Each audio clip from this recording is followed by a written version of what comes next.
can, and Mr. Masuro Emoto. Mr. Emoto became terribly interested in the molecular structure of water and what affects it. Now, water is the most receptive of the four elements. Mr. Emoto thought perhaps it would respond to non-physical events. So he set up a series of studies, applied mental stimuli, and photographed it with a dark field microscope. This first picture is a picture of water from the Fujiwara Dam. And this picture is the same water after receiving a blessing from a Zen Buddhist monk. Now, in this next series of pictures, Mr. Emoto printed out words, taped them to bottles of distilled water, and let them out overnight. This first photograph is a picture of the pure distilled water, just the essence of itself. These subsequent photographs, as you can see, are each different. This is the chi of love.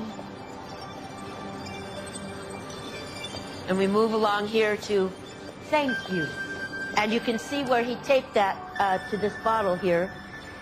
But if you read Japanese, you already knew that. Now, Mr. Emoto speaks of the thought or intent being the driving force in all of this. The science of how that actually affects the molecules is unknown, except to the water molecules, of course. And it's really fascinating when you keep in mind that 90% of our bodies are water.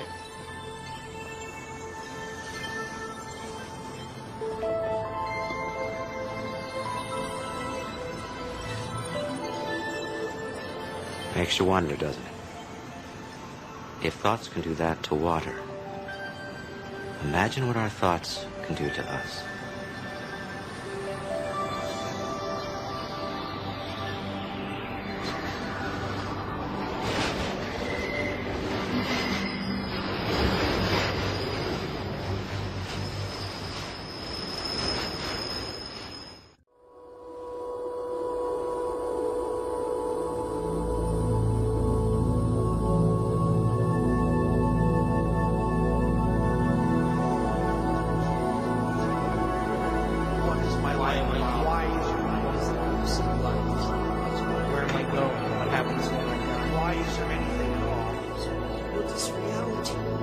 It makes you wonder, doesn't it?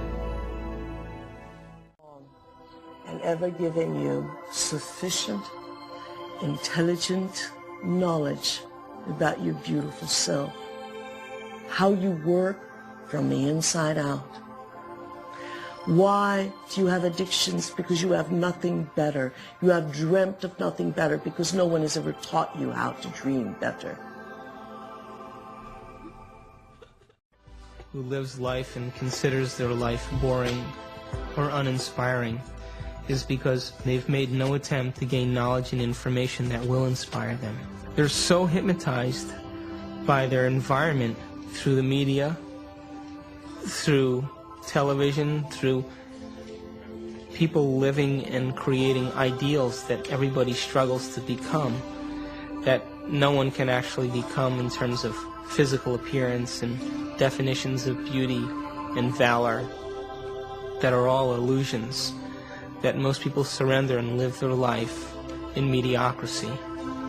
And they may live that life, and the soul may never really, their desire may never really rise to the surface, so they may want to be something else. But if it does,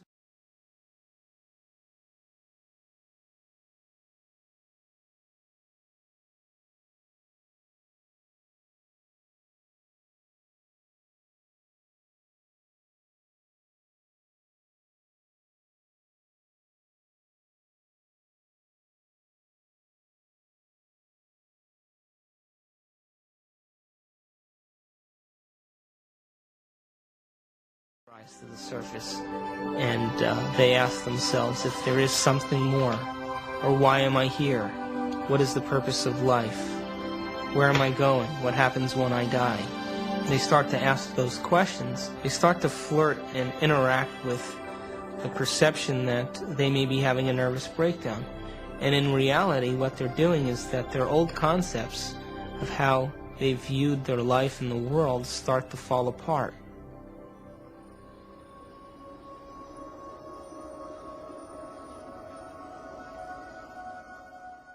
It changes us from the inside out. If I change my mind, will I change my choices? If I change my choices, will my life change? Why can't I change? What am I addicted to?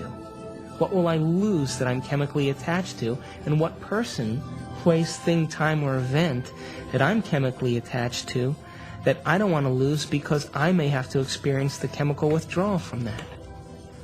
Hence the human drama.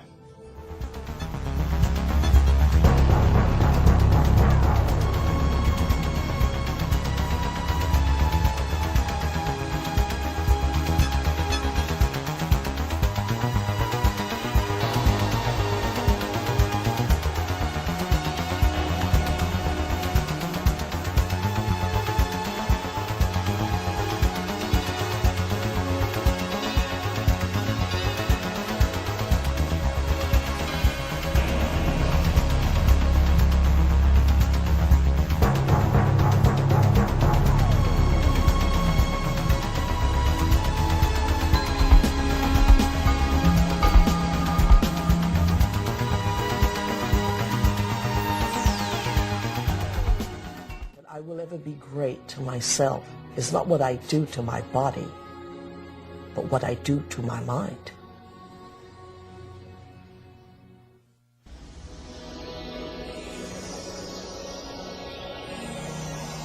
So if we're consciously designing our destiny, and if we're consciously, from a spiritual standpoint, throwing in with the idea that our thoughts can affect our reality or affect our life, because reality equals life, then I have this little pact that I have what we want and be so concentrated on it and so focused on it and have so much of our awareness of it that we lose track of ourselves. We lose track of time. We lose track of our identity. And the moment we become so involved in that experience that we lose track of ourselves, we lose track of time, that picture is the only picture that's real. And everybody's had that experience when they've made up their mind that they've wanted something. That's quantum physics in action. That's manifesting reality. That's the observer in full effect. Your consciousness influences others around you. It influences material properties. It influences your future. You are co-creating your future. I can be much more even than that. I can influence my environment, the people.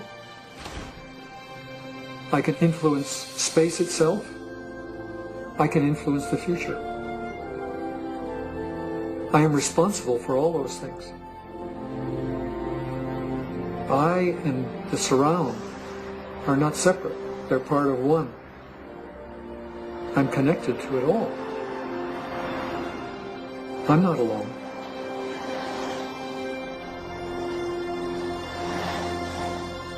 Knowing that there's very succinctly speaking is a physics of possibilities. It opens fundamentally the question of whose possibilities and who chooses from these possibilities to give us the actual event of experience. The only answer that is satisfactory, both logically and meaningfully, is the answer that consciousness is the ground of all being. We must pursue knowledge without any interference of our addictions. And if we can do that, we will manifest knowledge in reality, and our bodies will experience it in new ways, in new chemistry, in new holograms, new elsewheres of thought, beyond our wildest dreams. All of us one day will reach the level of the avatars that we have read about in history, the Buddhas and the Jesus. Welcome to the kingdom of heaven, without judgment, without hate, without testing, without anything. That we simply are has allowed this reality we call real, from the power of intangibility, to pull out of inertness action, chaos, and hold it into its form, and we call it matter.